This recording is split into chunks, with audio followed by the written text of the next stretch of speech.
You're about to hear the full unraveling of a political catastrophe so unprecedented, so destabilizing, that it's left not just the British government, but the entire nation in stunned silence. What happened today inside the House of Commons wasn't a debate gone wrong. It was a meltdown, a raw, unscripted collapse of authority, broadcast live across the UK. Prime Minister Keir Starmer, leader of the government, was forcibly removed from the chamber by security. Removed. Not resigned. Not walked out. Ejected, under the full glare of national television cameras and the watchful eyes of a shocked parliament. It began as a routine Prime Minister's questions. The air was heavy, the tone unusually sharp, but no one expected the political implosion that was about to follow. Nigel Farage, ever the strategist, took the floor.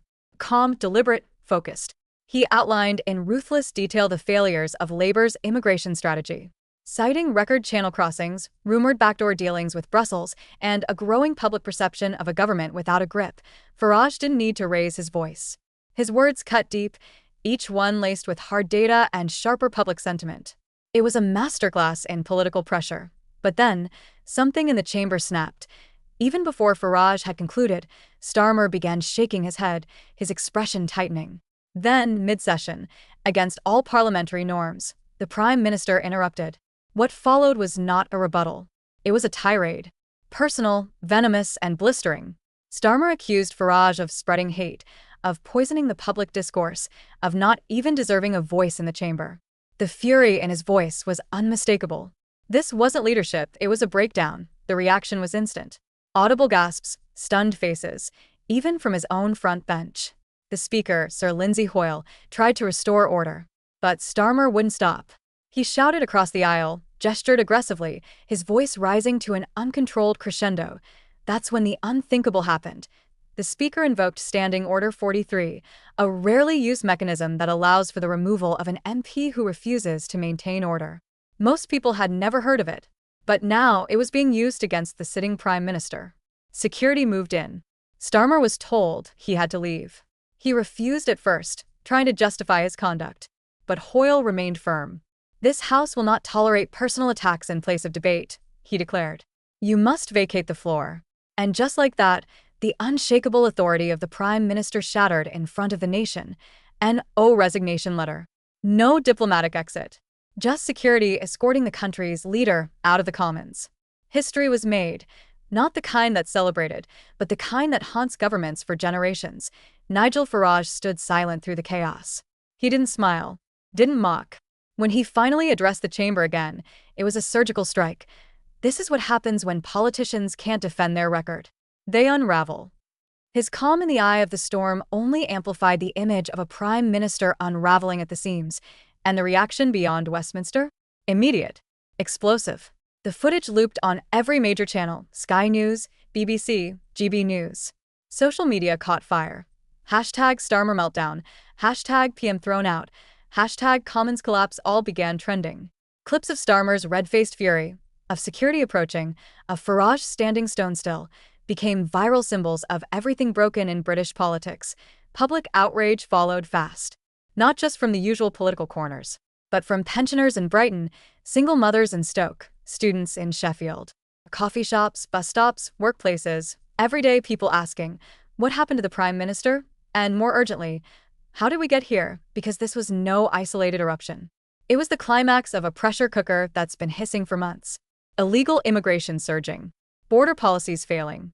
Billions spent housing asylum seekers in hotels with no long-term plan. Whispers of secret EU deals undermining sovereignty.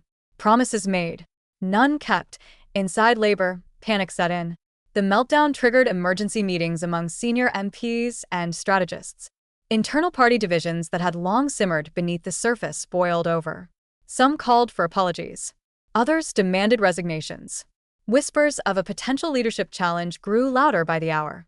Even Starmer's most loyal allies were caught off guard, scrambling to contain the fallout as polling data turned toxic. Overnight, Starmer's approval ratings collapsed. A double-digit drop in hours. Focus groups described him as unstable, angry, out of control. Voters in traditional Labour heartlands were blunt.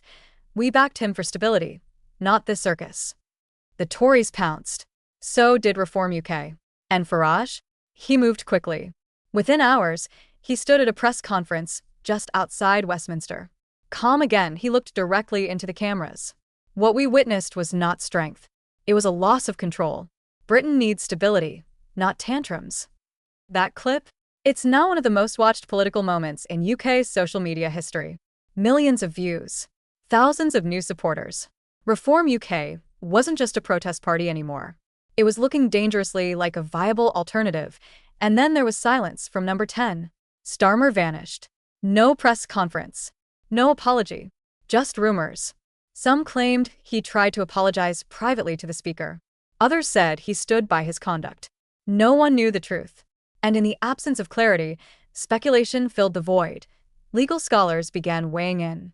Had Starmer broken the ministerial code? Was a no-confidence vote on the horizon?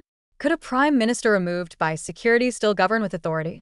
These weren't hypotheticals anymore. They were real questions being debated live on national television. International media piled on. From Washington to Berlin, headlines asked whether the UK was entering political freefall.